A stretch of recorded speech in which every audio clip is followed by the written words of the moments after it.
언젠가는 프로 BJ가 돼서 길에서도 이렇게 오늘은 어디 갑니다 막 이렇게 할 수 있는 BJ가 될 수 있도록 최선을 노력을 하려고. 나는 이제부터 BJ다. 나는 래퍼가 아니야. 난 BJ.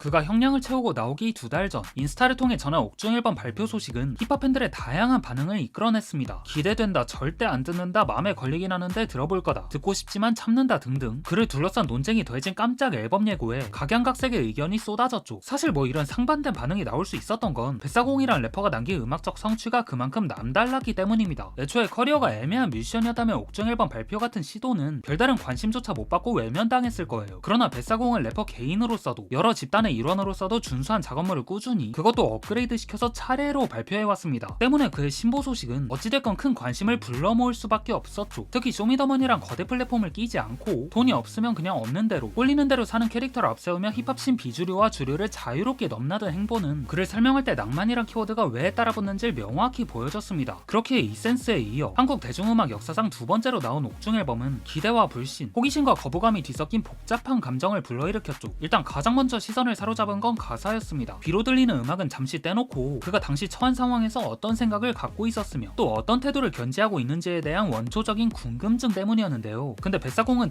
때는 남자에서 한순간에 된 남자로 변한 자신의 처지를 어떻게 보면 뻔뻔하다 싶을 정도로 유쾌하게 풀었습니다. 대한민국 살아도 난 떡을라이프, 가시밭길 VIP 아비규환 리듬, 엄마 난 좆땡김에 좆대는 랩을 해 등등. 인생이 퍽덥 됐다는 현실마저도 순응하고 오히려 그런 상황 자체를 무기삼아 음악 전반에 솔직함과 농담을 덧칠해버렸죠. 사건의 직접적인 언급은 피하면서요. 여기서 더 나아가 잠적 중이던 뱃사공은 그동안 씬에서 활동하던 래퍼들에게 쓴소리를 가하기도 했습니다. 랩을 하나니까 하니 왜다 섞었어. 네가 살아가는 삶은 나의 지난 삶. When I need speed 너무 쉽고 When I need start 너부터 다른 새끼들은 다뤄 넘겨봐도 거나 바로 랩 잘해도 힙합 아니야. 이처럼 뱃사공의 가사들은 과거 음주운전으로 수차례 사과한 버벌진트나 데뷔 후 약 6천일 동안 앨범 한 장 안 낸 형님과는 또 다른 유형의 사후대처를 보여줍니다. 물론 이런 표현 방식의 옳고 그름을 논하긴 어렵지만 뱃사공은 참 최악의 상황 속에서도 자기화법으로 음악에 녹여낸다는 게 어떤 의미에선 대단하네요. 눈치 없이 만들지 worship 구치하게 구걸 안에 민심 내가 사는 항상 진심 집 밖은 어지러워 다시 난 거리를 걸고 친구야 거리를 둬 너만 안 재밌지 네 계정도 깨비지 난 못 찾겠다 꾀꼬리.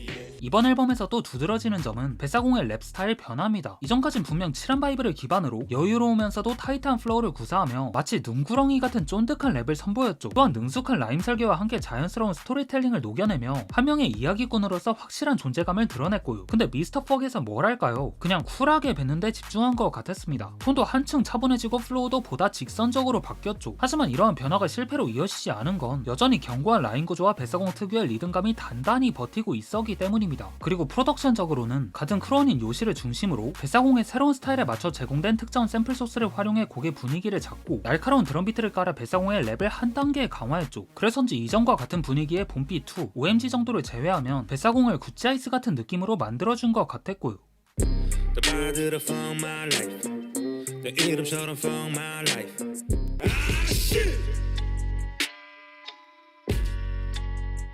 자, 미스터 퍽의 전반적인 기조를 살펴보면 뱃사공이 사건 직후 느낀 감정은 모든 걸 내려놨지만 그의 굴복하지 않겠다는 태도에 가까웠어요. 내가 아무리 개새끼여도 내 갈 길은 간다, 이런 뉘앙스로다가요. 하지만 그 역시 중추신경계가 작동하는 인간이기에 주변의 반응을 완전히 외면하긴 어려웠습니다. 실제로 사건이 터지고 나서 얼마 뒤 길거리에서 누군가 자기 이름을 수군거렸을 때 그냥 지나치지 않고 직접 다가가 뱃사공 뭐요? 라고 응수했다 하니까요. 뭐 겉으론 깡따고 충만한 모습을 내세웠지만 그 태도 뒤엔 억눌린 감정이 들끓고 있었던 거죠. 거기다 출소 후엔 연쇄적인 악재가 터지며 그를 보다 깊은 압박 속으로 밀어넣었고요. 범죄 이력으로 인해 피해를 입은 주변인들, 연달아 빠꾸먹은 콘서트 대관, 그리고 건강이 악화된 반려견 코시의 죽음까지 본인이 자초의 벼랑 끝에 내몰려 있던 상황이 더욱 무거워졌죠. 그런 상황에서 뱃사공은 감정 해소의 수단으로 무작정 앞으로 달렸다고 합니다.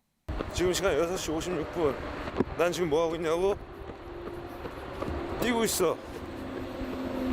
왜? 씨발 그냥. 너가 왜 우울하냐고? 지금 씨발 집에 있기 때문이야. 방 안에 갇혀 있으면 안 우울한 새끼도 우울하다고. 그리고 24년 12월 그는 출소 후 겪은 일련의 경험들을 앨범 파랑을 통해 정리했습니다. 파란색은 기본적으로 우울한 감정과 고요한 정서를 대표한 컬러입니다. 한때 코로나 블루란 말이 있던 것처럼 파란색은 감정의 가라앉음과 직접적으로 맞닿아 있죠. 이런 파란색의 정서적 상징성을 뱃사공의 현 상황에 대입해보면 그는 마치 낭떠러지에 떨어진 듯한 위치에 있어 우울함과 허무함에 갇혀 있으면서도 더 이상 잃을 게 없다는 체념 속에서 오히려 묘한 평온함을 느끼고 있는 듯합니다. 동시에 가사 속에서 파랑을 찾는다는 표현이 반복되는 걸 미뤄봤을 때 파랑이 어떤 감정 상태를 넘어 현실을 벗어나고자 하는 희망, 자유 혹은 마음의 평화라고도 읽히게 하고요. 이런 상징성은 앨범 아트웍에서도 드러나는데요. 이전 미스터 퍽이 눈뽕을 갈겨버리는 쨍한 빨간색으로 자신을 위험 대상으로 표현했다면 이번 파랑은 그와 대비되는 푸른 톤으로 사그라든 감정을 시각화했습니다. 전반적인 가사 역시 추락 이후의 시간 속에서 그가 겪은 사건과 감정들을 기린과 비슷한 감성으로 풀었고요. 댄스기 테러봄 보기 좀 괴로워 배좀 해로워 다시 가더 질러 껍데기 없는 my bro 그 옆에 나시 발로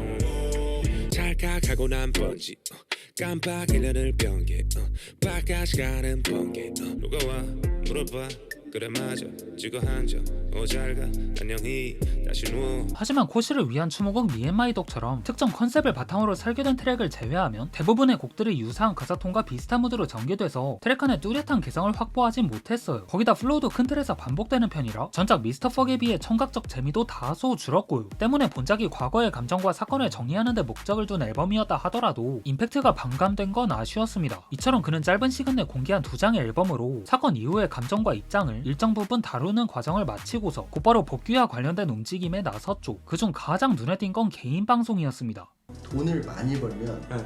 여기서 한번 리프레시가 돼. 그러면 또 돈을 많이 벌려면 지금 들어온 일들을 해야 되는데 제가 지금 들어온 일들을 거의 다 까고 있어요. 깠어요. 그래서 돈을 또 많이 벌 계획이 없는 거죠. 그게 개인 방송으로 돈을 많이 벌었어요. 아 그럼 그걸 다 까고 깠으니까 여기다가 개인 방송을 자꾸 끌어들이는 이유는 훌륭한 인재. 수년 전에 침 선생님과 나눈 농담 같은 대화가 현실이 될 줄 누가 알았을까요? 뱃사공은 침 선생님의 조언을 따라 유튜버 겸 스트리머로 활동을 시작했습니다. 브이로그 찍고 시청자들 고민 상담하고 일상 얘기하고 초대석도 하는 등 대중과의 접점을 다시 형성하고 있는 모습이죠. 뿐만 아니라 가파더 더 콰이엇이 주관하는 공연 브랜드 랩하우스에 초대돼 무대를 올렸고 개인 콘서트도 여는 등 공연 활동 역시 이어가고 있습니다. 이 밖에도 리지쿤즈 컴필 앨범 제작에 참여 중이며 추가 개인 앨범 발매도 예정돼 있는 걸로 알려졌고요. 하지만 이런 복귀를 바라보는 시선은 언제나 찬반 논쟁이 뒤따르기 마련이죠. 저런 범죄자가 다시 음악계에 발을 들이고 또 그걸 소비하는 게 옳은가에 대한 예술과 도덕 사이의 간극을 둘러싼 논쟁이요. 예를 들어 어떤 사람은 이렇게 말할 수 있겠죠. 대중 앞에 서는 사람이 사회적으로 파장이 큰 범죄를 저질렀고 그 범죄의 피해자까지 존재한다면 그 사람의 음악을 듣는 게 2차 가해로 이어질 수 있다. 반면 그 반대의 입장에 선 사람은 이렇게 주장할 수 있을 거예요. 예술은 작품 그 자체로 평가돼야 하고 그걸 소비할지 말지는 소비자 개인의 몫이므로 범죄 이력을 알면서도 음악을 듣는 건 개인의 자유이자 권리라고요. 그리고 이와 관련한 저의 생각은 그냥 둘 다 맞는 말 같아요. 예술을 즐기는 건 개인의 영역이기 때문에 그걸 받아들일지 말지는 각자의 판단에 달려있지만 동시에 그 사람의 범죄 사실까진 외면해서는 안 된다 생각합니다. 특히 피해자가 존재하는 범죄일 경우 그 고통을 간과하는 태도는 어떤 식으로든 조심스러워야겠죠.